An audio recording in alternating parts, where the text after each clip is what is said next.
Listen. In South Africa, a native herb seems to be saving lives.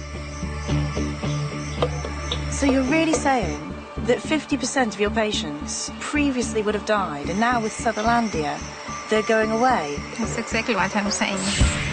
Herbs are part of an ancient and sometimes unusual medical tradition. It's all way beyond what we normally think of as medicine.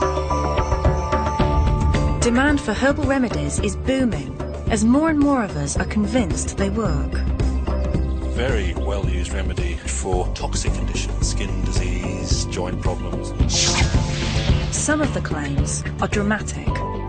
St John's wort has changed my life because it's enabled me to be me. 1 + 1 is not equal to 2. 1 + 1 is equal to 10. So do herbs really work? Do they offer something special? And could they even provide the key for medicines of the future? I'm going to take a new look at these ancient medicines and find out if there's any evidence that they really have special healing powers.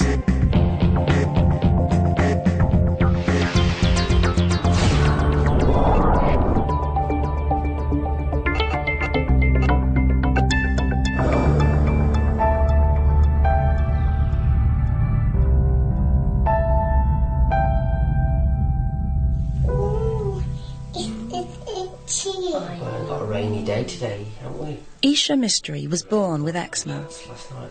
I put the leg in. As she's got older, it's got worse. Today it covers most of her body. If you want to go to it's the other one, left leg. It frequently makes her life a living hell. The amount of distress is traumatic both for her and for ourselves. It just takes so much out of you. You don't realise it, you just keep going on and on, but what happens is you feel physically and mentally whacked out. Bottom line is you're looking for something that can cure her. To stop her scratching, she wears special clothes that cover her entire body. The mistresses have tried conventional medicine, but nothing has helped. In desperation, they're now pinning their hopes on herbs.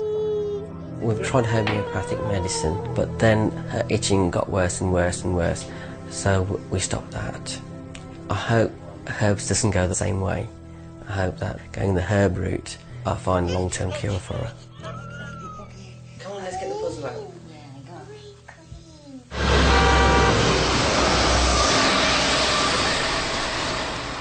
The Mysteries are just one of hundreds and thousands of families who are turning to herbs.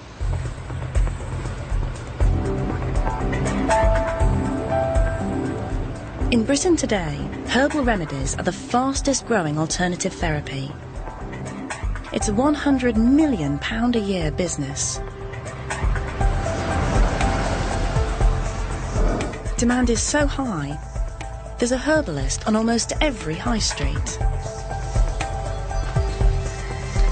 In this one building, there are herbalists from Japan, China, India and Tibet working alongside each other.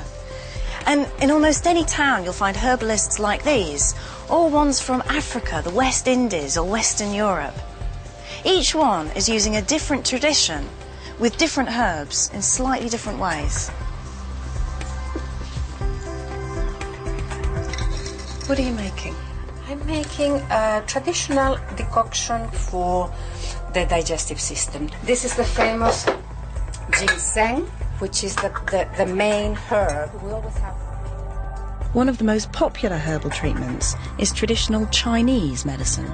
It looks like a fungus. Quite fragrant. No, now we're going to add the fungus.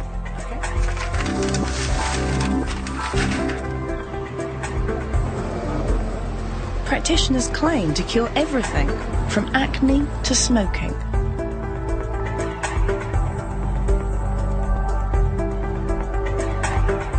There's a baffling array of doctors and an equally baffling array of herbs.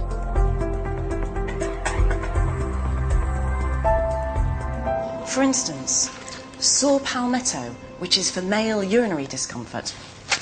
Sage leaf, that's for women during and after menopause.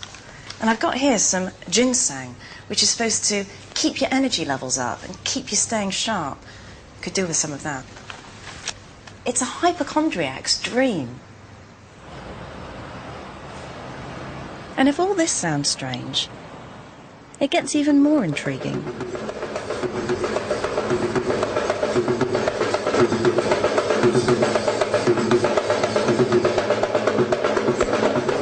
This may not look like a medical treatment, but this dancing is a part of the Ayurvedic medical system that comes from Sri Lanka, which uses herbs and oils to treat the body, but dancing to treat the mind. It's all way beyond what we normally think of as medicine.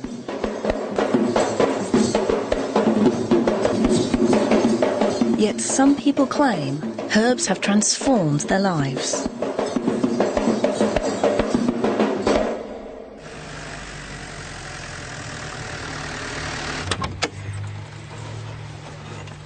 One of these people is Michael Campbell. For years, he suffered from crippling leg pains. I would walk for 400 yards and then I had to stop because the pain was so severe. And then I could wait 5 minutes and then I could walk again for another 400 yards and then I had to stop again. Michael, a central heating engineer, was diagnosed with a dangerous circulation condition called intermittent claudication. I would try and walk through the pain, but the pain was so severe that I couldn't. I had to stop. The usual treatment is surgery, but Michael has had bad experiences in the past. There was no way that I was going to go and have surgery. I was scared of it. It frightened me. So he visited a herbalist who gave him ginkgo. That's it. To his astonishment, it seemed to work.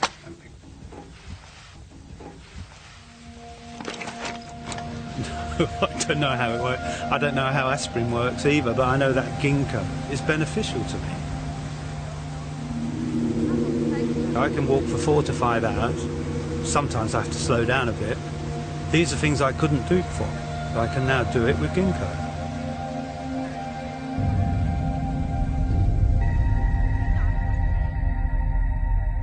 It sounds remarkable, but one person's experience, however powerful, isn't scientific proof.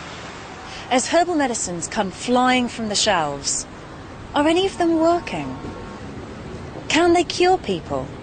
Can they even provide something that conventional medicines can't? In this programme, I'm going to put herbal medicines to the test.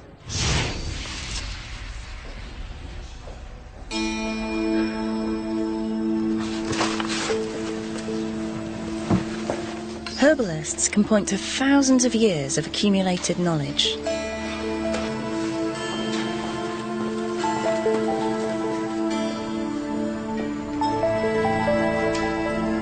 The oldest texts date back 5,000 years.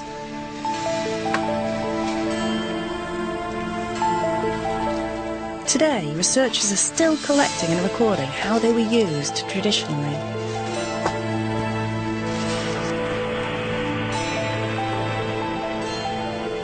It's a vast body of ancient knowledge that herbalists still draw on.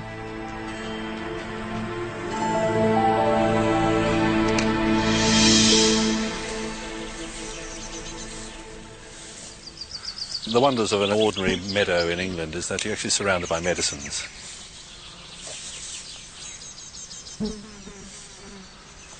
This is a classic one here. This is the yarrow, the milfoil with 1,000 leaves, as it's called. It was a very well-used remedy in traditional European medicine. We use it particularly for fever management. For many people, the very naturalness of herbs is one of their big attractions. Here, right next to it, is the agrimony. It's the church spire, as it's sometimes called for obvious reasons. The root of this is one of the best astringent remedies we have for children. It quietly calms and almost numbs an agitated digestion. You can see the long strap-shaped leaf here. This is the ribwort, or the Plantago lanceolata, used very much as a mucilaginous plant. It contains a mucus which, when you chew it and swallow it, lines the upper digestive tract. And when you mulch it in, as a wound dressing, for example, it provides a nice soothing demulcent surface on it. Now, it's well known that some plants contain medicinal compounds. You know, the bark of a willow tree contains a compound that helps to relieve pain, and scientists copied it, and that way we got aspirin. Morphine used to be made from opium poppies. But herbalists are claiming that herbs aren't just there to provide raw materials for drugs. They can be powerful medicines in their own right. But is there any evidence for these claims?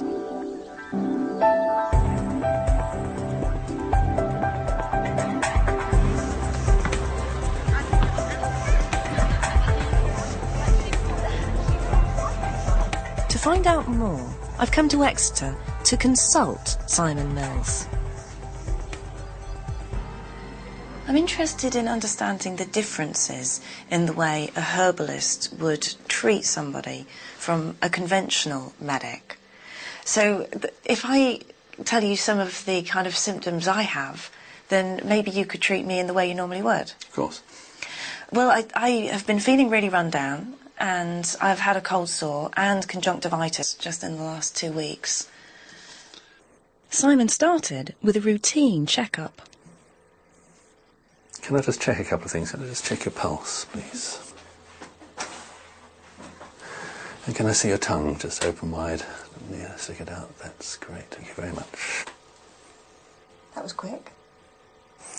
It's very interesting because the tongue as a tool for assessing the body has largely dropped out of fashion, but it used to be one of the best ways of seeing what was going on in there.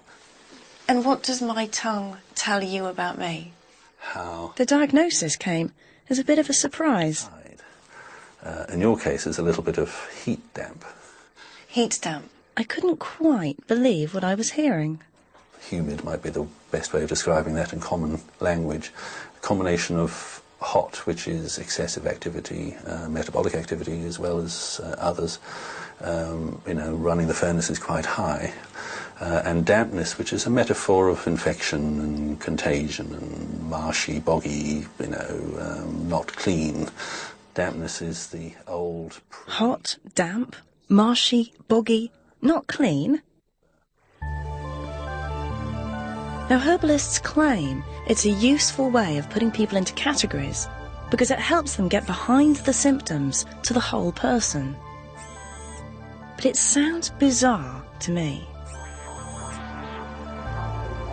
If you mean by hot that I'm very active and by damp that I'm quite prone to illness, well, yeah, of course, those two things are quite right about me. So I can see why they might be valuable in talking about my health, even if they're not terms that I might have used originally. He also told me that characterising people by personality type tells him which herbs to prescribe. And so there are herbs which are cooling and drying, for example. There are herbs with a heating and drying. They tend to be these hot spices like cayenne or ginger. There are herbs which are all other forms of combinations. As everybody has an individual story, an individual face, an individual life history, inevitably that means they will have an individual treatment plan. I left Simon with mixed feelings. The notion of personality types isn't based on any science. But I can see the attraction of an approach that focuses on the individual. If there's one criticism I have with Western medical approaches, it's that the body can be seen as a machine that goes wrong sometimes. We just try to fix the bit that goes wrong. I like the idea of individualised medicines to treat each of us, because of course all of our bodies are extremely different. So having suitable things that are tailored right for us makes sense.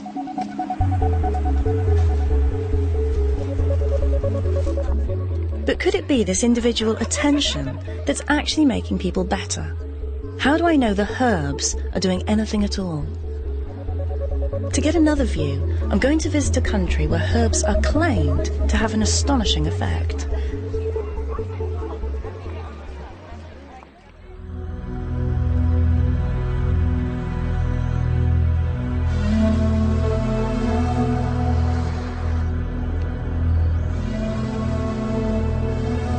In South Africa, there's a long and vibrant tradition of herbal medicine.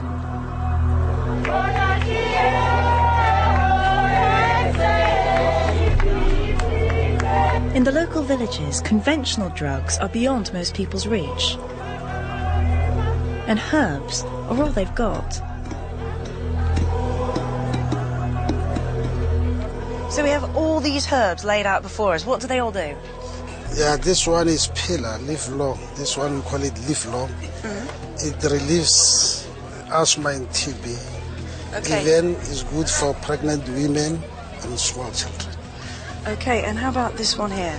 This is African potato. It relieves ulcer. Ulcers? Yes. Okay. But one herb stands out. It's called Sutherlandia.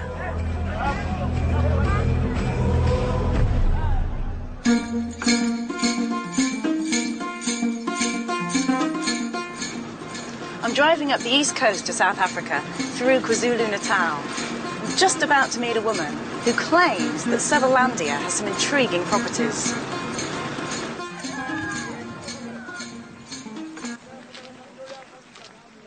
Anne Hutchings is a medical researcher and herbal practitioner. Several years ago, she started using Sutherlandia to treat people suffering from HIV/AIDS. To her astonishment, she claims, it appears to help. No, you've still got those lumps. Something here. You've got something here. Okay. Have you been coughing? Nonhlashla has had AIDS for 11 years. In my tongue. Anne Hutchings started treating her 6 years ago. Have a look. All right, you can close it now. It'll get stiff. The sore here, is it getting better? Yeah, it's better now. It's better now. Yeah. All right. What difference has Sutherlandia made to you?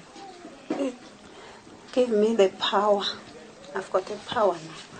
If I'm loss of appetite, the Sutherlandia make me eat. Makes you hungry, doesn't it? Yes. And the pain go away. Pain goes away. Go away. And without Sutherlandia, how do you think you'd be now? Without Sutherlandia, ooh, I'm going to die. I think I'm going to die if I haven't got Sutherlandia.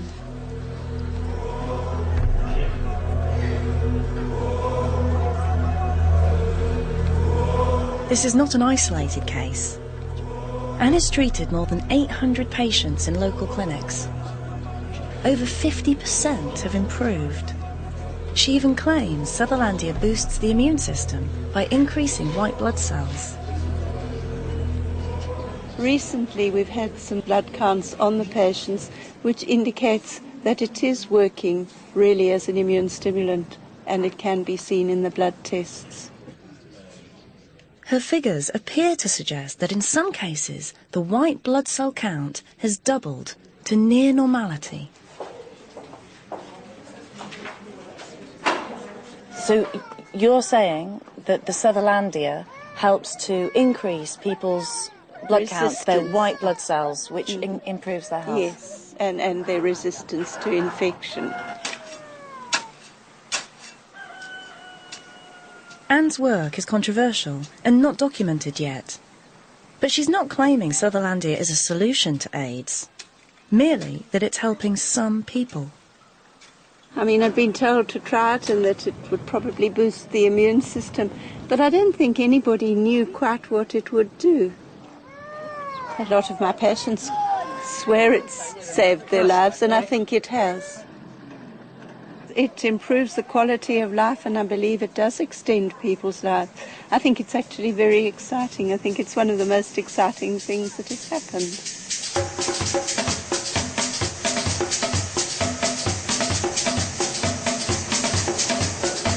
Some of the most striking results appear to come from a local AIDS hospice.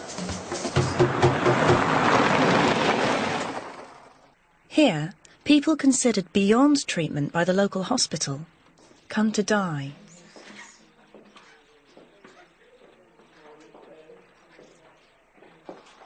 This patient arrived in a coma 4 days ago. She's been having daily doses of Sutherlandia and has already improved significantly. She looks much better than when she came. Already? Yeah. We only take those patients who are dying, who have been rejected by the hospitals, maybe at times by the families. And they come here just to die.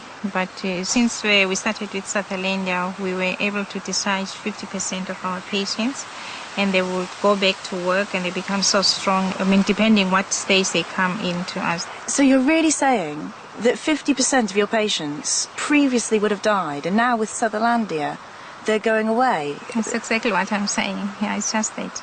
That's amazing. And what happens then? After they've almost died, they've come here, they've started Sutherlandia. How much longer do your patients usually live for?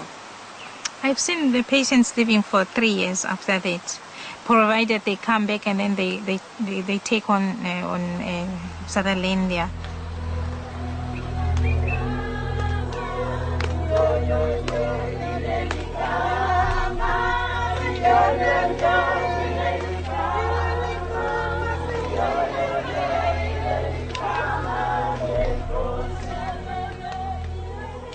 Coming to a place like this makes you realise that for most people on the planet, herbs aren't just a fad or a fashion. If Anne Hutchings is right, they may make the difference between life and death.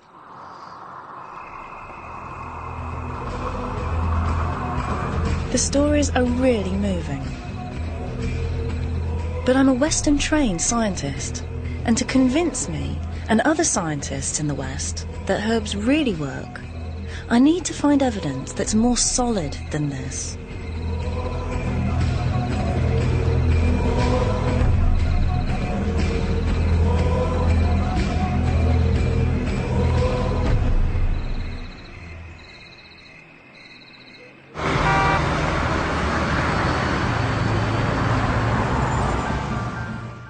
One group that's been following the boom in herbs with particular interest is the medical profession. So what do doctors make of them? It's very difficult to actually pin down exactly how much we know about different herbs. What we've really got is some anecdotal evidence, some stories from individuals, sometimes over centuries. But relatively speaking, compared to modern drugs, manufactured drugs, we have much less evidence, much less robust evidence. That's really what we need. We need that kind of information and evidence because, quite simply, if something is effective, it's also potentially dangerous.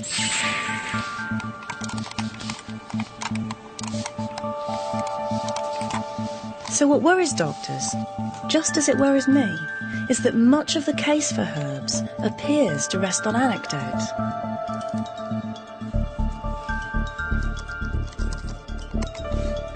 And it seems to me that the problem is that here in Britain, herbs are right outside the mainstream of science. So there's very little will and almost no money to really investigate them properly.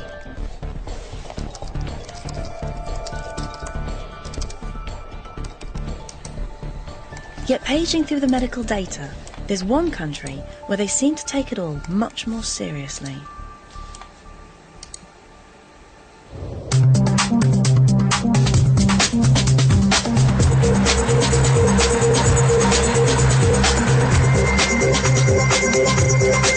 That country is Germany, where for particular historic reasons, there's never been a sharp division between science and herbalism.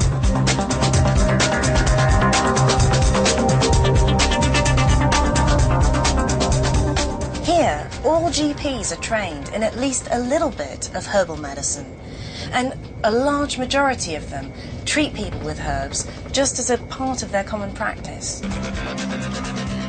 In fact, in Germany, the second most popular drug after aspirin is ginkgo. In the UK, that would be unheard of. This has made Germany one of the world's leading centres in scientific research on herbal remedies. Germany's commitment to herbs goes back to the 19th century. But it was given an unexpected modern spin in the 1930s.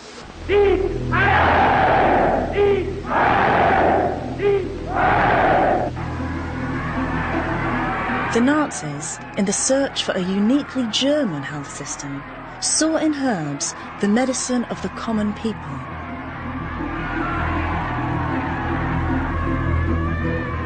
They pushed herbalism into the medical mainstream and jacked up production and research. Today, the Nazi contribution to herbalism in Germany is controversial. Yet there's no doubt that this fascination with herbs still lives on.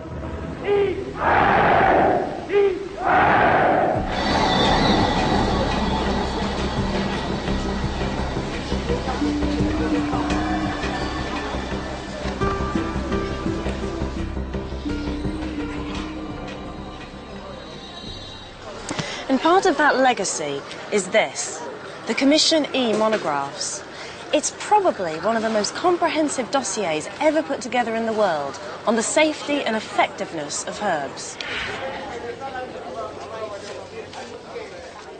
The monographs are the result of 20 years' work by researchers and manufacturers during the 1980s and 90s.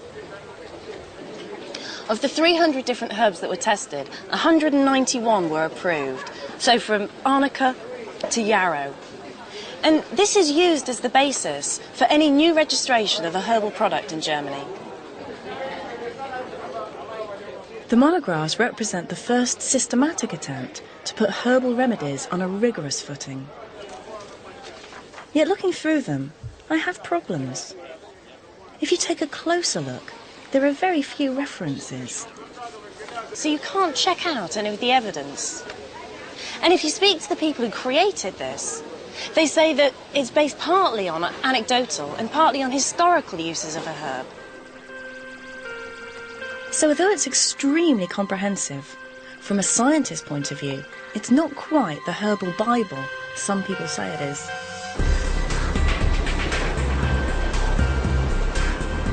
What I need is a technology that can show what herbs are really made up of.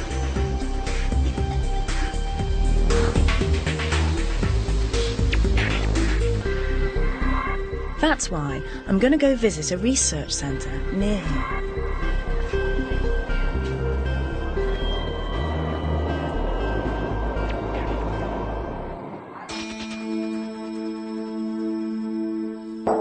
In state-of-the-art labs like these, scientists have discovered in recent years that it's possible to analyse plants in the sort of detail that Commission E researchers could only have dreamt of.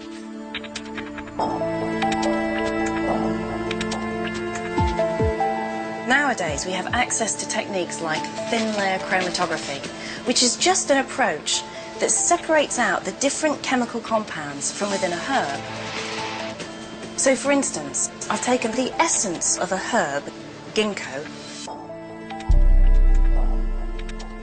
and put a thin line of that on this extremely thin plate. And I put the whole thing into a liquid, which soaks up this thin plate and carries up the different chemical compounds by different amounts. Now, you can't see much on this yet, but I'm going to do some things to it that should reveal what chemicals are inside the ginkgo. And I just have a supply of nitrogen here. There we go.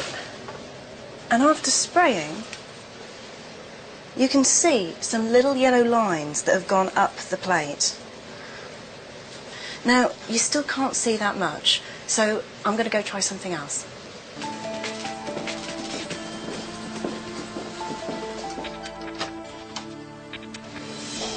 Because I've sprayed the plate, we're going to be able to see the chemical fingerprint of ginkgo by putting this underneath these ultraviolet lights. And look at that. It's just amazing that different lines Each represents a different chemical compound from the herb. Taking herbs apart like this means we can see exactly what they're made of.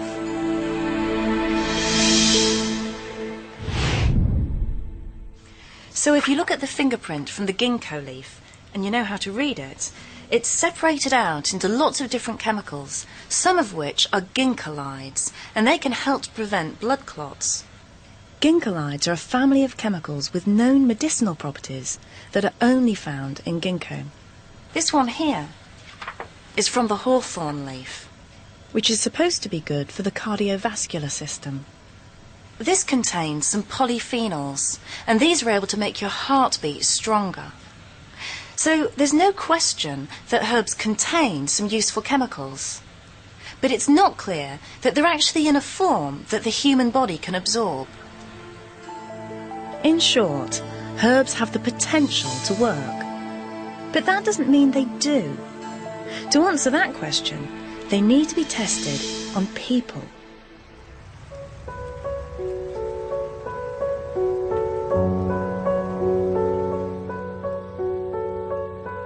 One of the most thoroughly investigated is a herb believed to relieve depression.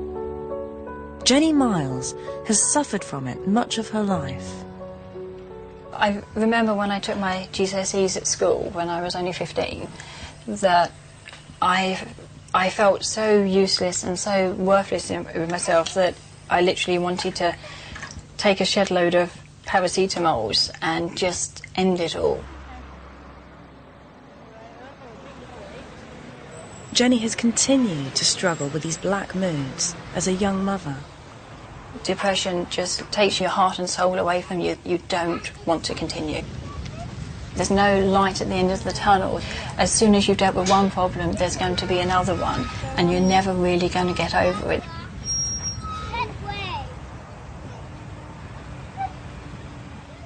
Jenny took antidepressants, but she didn't like the effect they had.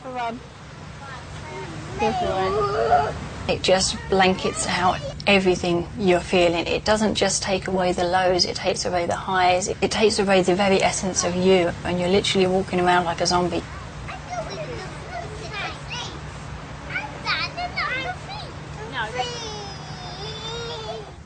As a last resort, she took a herb called St. John's wort.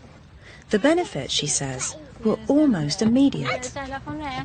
I was able to control my depression so much better than I'd ever been able to do before. I could hear myself about to snap at my husband for not having done anything wrong whatsoever and being able to stop it before I said it. It was so thrilling to be given something that worked so phenomenally well. Experiences like this have encouraged scientists to look more closely at St. John's wort.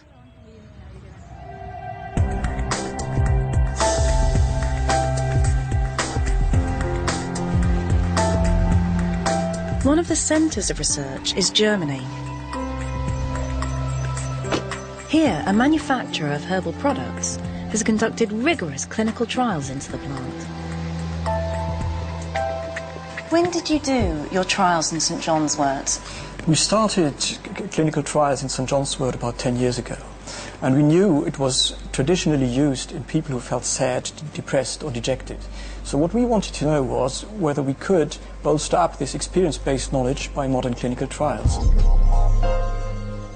St. John's wort contains a chemical called hyperforin, which is believed to reduce depression. But is it in a form that can be used by the human body? The researchers recruited nearly 2,000 volunteers suffering from mild to moderate depression. Do you have trouble getting to sleep at night? Yes. Do you find yourself feeling worthless? I have felt like that. Have you considered ways that you'd end your life? I once took some paracetamol, quite a large number. Have you ever deliberately harmed yourself?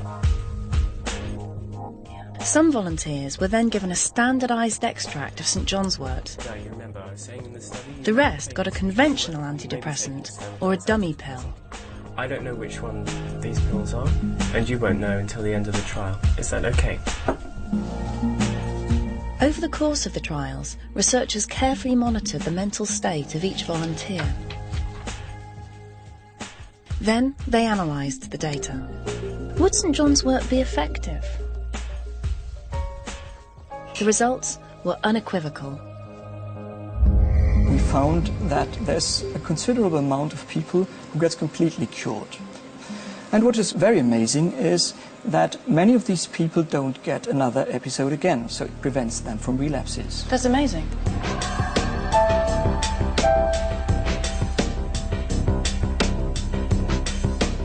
In the most recent trial, 50% of those who took St John's wort improved, against just 33% who took a standard antidepressant. Moreover, twice as many of those on conventional drugs reported side effects.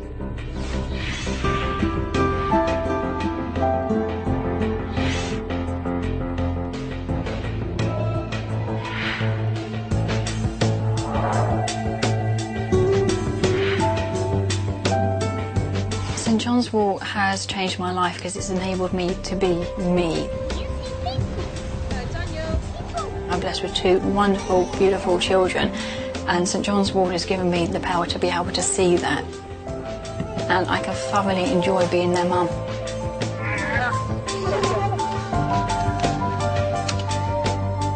Here at last is solid proof that a herb not only works, but works better than conventional drugs.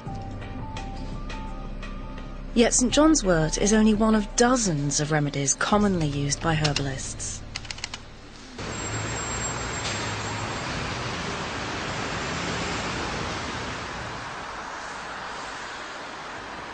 In Leicester, the Mystery family have been prescribed a cocktail of herbs to help with Aisha's eczema. It's good to see you all again, and Isha. This is now their third consultation with herbalist Saraine Foster. Progress is painfully slow. How's she been getting on? Her skin's improved slightly, you know, but it's like a very slow improvement kind of thing that happens. But her itchiness, her personal itchiness, her ability to control her hands, sometimes it feels like her fingers are possessed, you know, and it's just like you can't do nothing about it. Right. At the moment, Isha has eczema on her neck, on her front. I assume she's got it on her back as well, and she's got it on her legs and her feet. So it's pretty general. The skin is very leathery.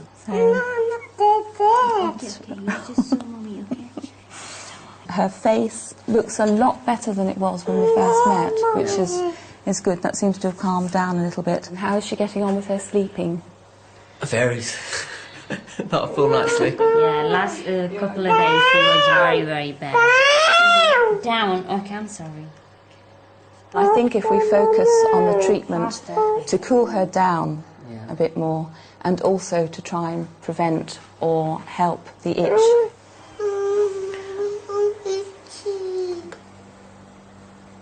Saraine brews up a new cocktail of 6 herbs to soothe and heal Aisha's skin. It includes calendula, bolota, ephedra, humulus, chamomile and marshmallow. Although she is still obviously troubled by itching, she has calmed down just so much. She also makes a couple of creams to help with the skin. For Aisha and her parents, the jury's still out on whether herbs will help them crack this most difficult medical condition. The herbs have helped, but it's a slow process. We just hope, rather sooner than later, that she gets better.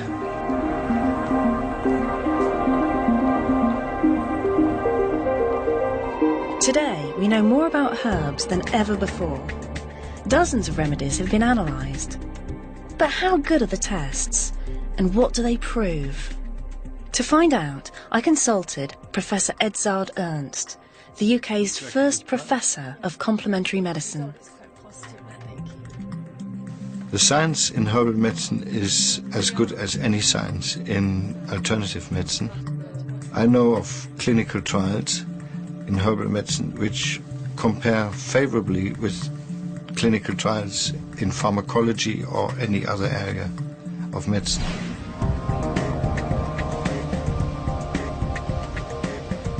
Ernst told me that there had been hundreds of trials on dozens of commonly used herbal remedies.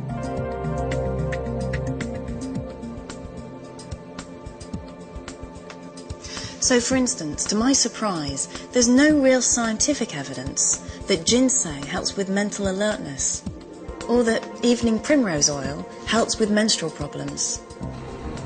They've been through clinical trials, and they just don't work.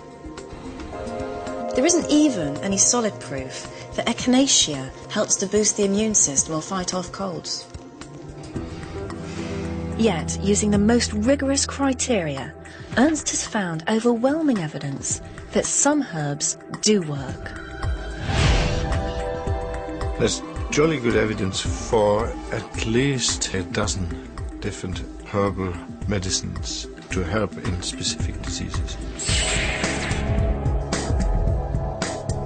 These are what have been called the super herbs. So, there's St John's wort for mild to moderate depression. Black cohosh, that helps with the effects of menopause. Devil's claw, and that helps to act as an anti-inflammatory and helps with joint pains. Garlic can reduce cholesterol and decrease your blood pressure as well. Saw palmetto, that one can help men with enlarged prostates to urinate better. Hawthorn can help with heart conditions. And horse chestnut can help some of the symptoms associated with varicose veins. These herbs have been proven to work. They've been through clinical trials that are just as rigorous as those used for conventional drugs. And there's the amazing ginkgo. Ernst and his team have found there's solid proof that it really can help people like Michael Campbell suffering from cramping conditions in the legs. But it may also help with tinnitus. It may even reduce memory loss in some people. Of course, none of this means these are the only herbs that work. They're merely the ones that have been tested.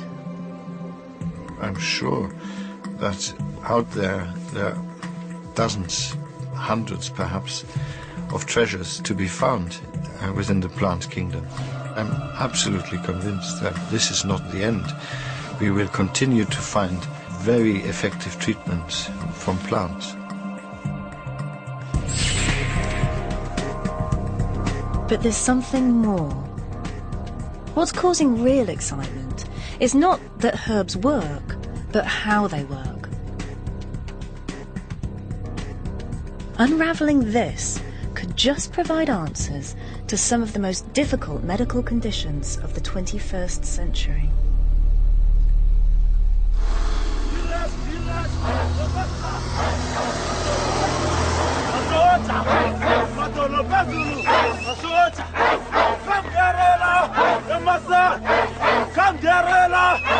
One place to start this inquiry is back in South Africa, where scientists have been looking very closely at how herbs work.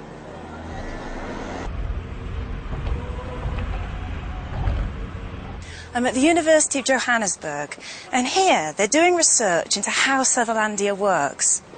And they're coming up with some amazing things that could have huge implications for how other herbs work. Now, Carl, I know that you've been studying Sutherlandia. What exactly are you doing here? Trying to isolate certain molecules from Sutherlandia, trying to separate them. He said one group of chemicals had particularly caught his attention. They're known as flavonoids. They contain molecules that have been shown to be active on cancer cells and also on HIV infection. So they're not trivial molecules, but there's a mystery here. What's puzzling is that flavonoids are very large molecules. So large, they don't easily pass through a cell membrane. So they should be impossible for the human body to absorb. So although we know that the flavonoid contains chemical structures that have got proven, highly relevant pharmacological activity, the mystery is how do they get into cells? The mystery caused Albrecht to think again. Could it be that Sutherlandia's apparent efficacy was a myth, and that the human body can't absorb the active part of the plant? Albrecht wondered if he'd missed something. Then he had another thought.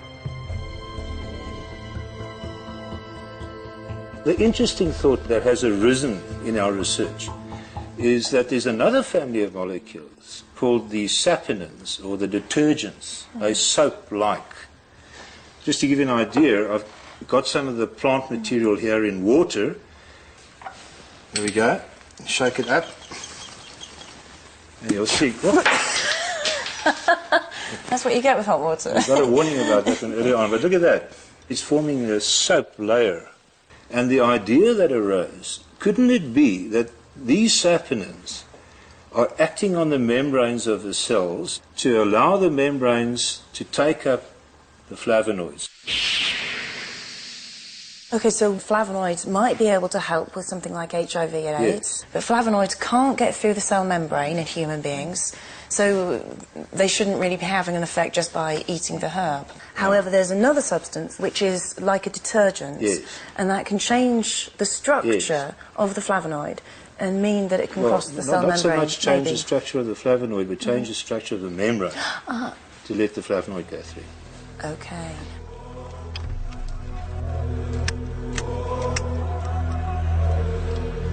In short, what makes a herb like Sutherlandia special is that unlike most conventional drugs, it's not a single chemical.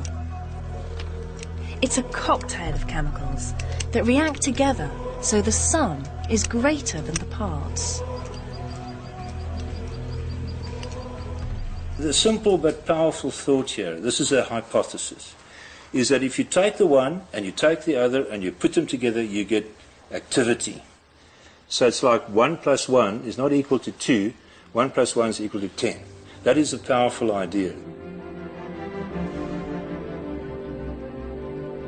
It's a process called synergy. You might think of it as an orchestra with each of the different instruments working together.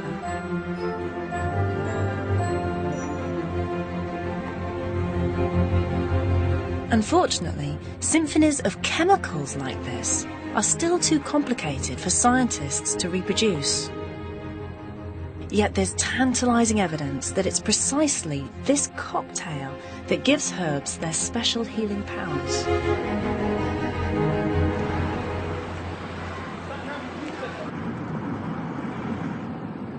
One place they're testing the idea is London's Imperial College. Here, they're examining whether a herbal cocktail can be exploited to treat one of the most puzzling chronic conditions of the 21st century. Alzheimer's.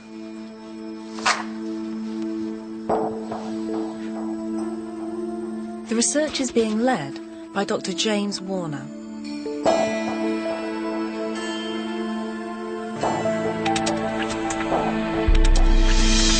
This is a magnetic resonance image scan of a 62-year-old person with Alzheimer's disease. The scan shows abnormally large black areas where brain cells have died. They also show an increase in fluid. The problem for doctors is that there's no clear understanding of what causes this multiple degeneration. There are a number of different theories, one of which is that there may be chemicals called free radicals attacking the brain tissue. There's another possibility, which is that the blood vessels in people with Alzheimer's disease begin to narrow. This causes an interruption to the blood supply to the brain, and as a result, brain cells die. So it seems that several different things are all contributing to Alzheimer's. And it's this very complexity that has made attempts to treat it using conventional drugs relatively unsuccessful. The difficulty is that creating medicines that can tackle several causes at one time is extremely difficult. Yet according to Warner, there's a herbal cocktail that might be capable of doing just that.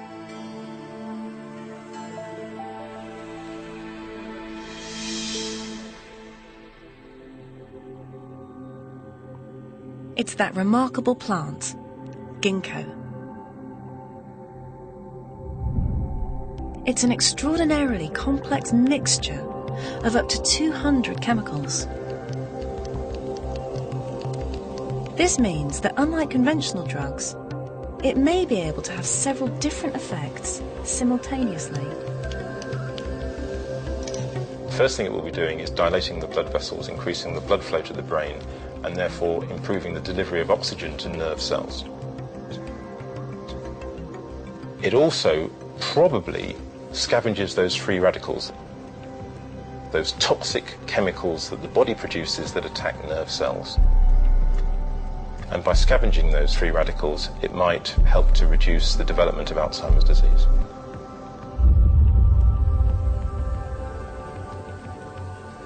Attempts to do this synthetically have so far had limited success. So the great advantage of ginkgo is that we can't make anything as clever as this, or as complicated as this.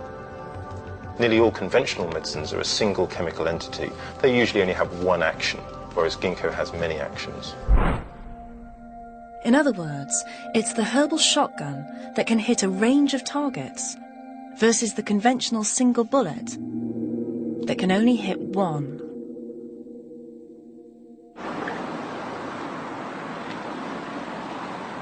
But is Warner right? To find out, he's running what he hopes will be the definitive clinical trial into whether ginkgo can help with Alzheimer's. What I'm going to do now, Arnold, is show you some everyday objects, and I'd just like you to tell me what each one's called. Okay? Nearly 200 volunteers suffering from various degrees of Alzheimer's have been recruited. So first of all, could you tell me what that's called? A flower. It is a flower. Each is assessed and then given ginkgo or a dummy pill. They're then revisited 6 months later and reassessed to see if there's been any change. Well, a doctor uses it to measure, it might be a heartbeat, I'm not sure. He would use it to listen to your heart, yeah. Oh, I don't know the name of it now. No, not now. No. The results of Warner's trial aren't due until spring 2006, although earlier trials have strongly suggested that ginkgo works. Tweezers. That's right. But the trial could have much wider implications. It may just be that, like Alzheimer's, many of the chronic diseases of the 21st century require a more complex chemical cocktail than we can currently make. In which case, herbs, in all their complexity, may just be the answer.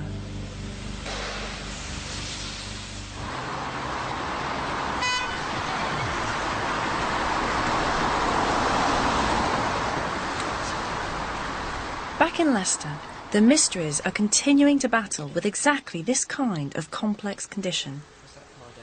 Aisha has now been taking herbs for her eczema for 6 months.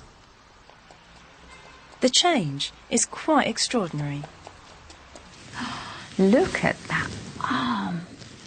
That is fantastic. And these hands, the skin is just marvellous. There's much more moisture on her skin than previously. Before it used to be very wrinkly. Yeah, as you can see. You think, Her face looks very, very good.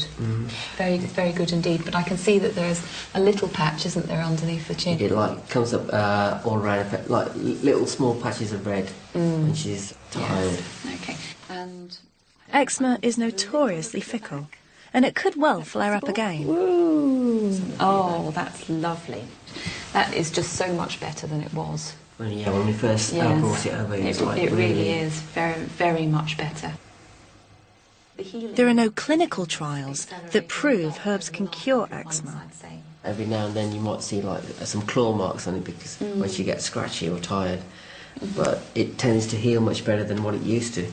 The skin is just Yet we could just be getting closer to understanding why herbs may work for complex conditions like this that continue to outwit conventional drugs. At this moment in time, we're on an upward trend, on a roll, and I'm just concerned that we don't take a step backwards. Now that Isha's skin has stopped seeping like it was and weeping like it was, we can confidently use other herbs that help to heal.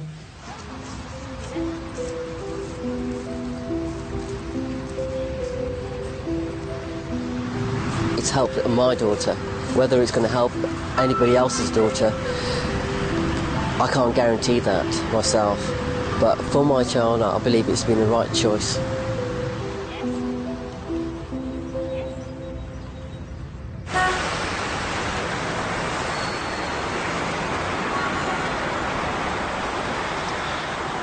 Today, it's recognised that some herbs, at least, can be powerful, effective medicines. But that also means that they can be dangerous. Just like drugs, herbs can have side effects. They can even contain dangerously high levels of toxic chemicals. But because they've never been thought of as medicines, until recently, there have been very few controls over their safety or quality.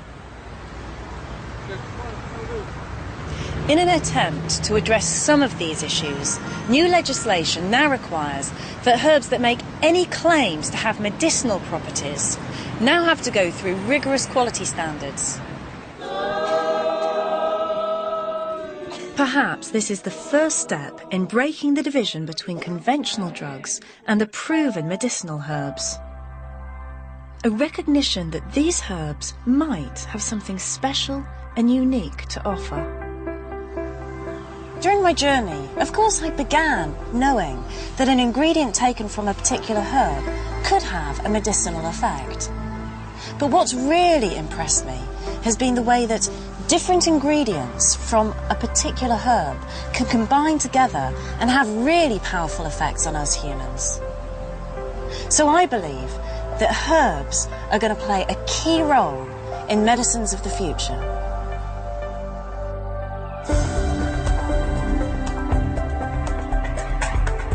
What started as an ancient wisdom just might provide new medicines that will help us all live longer, fuller lives.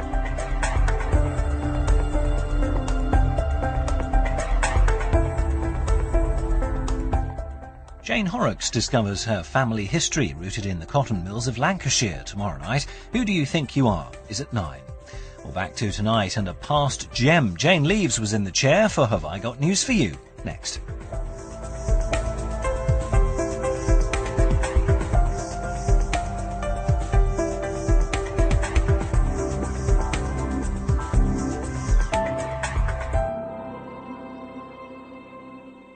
For a free Open University leaflet about alternative medicine and details of all Open University programmes, call 08700 100 878 or log on to open2.net.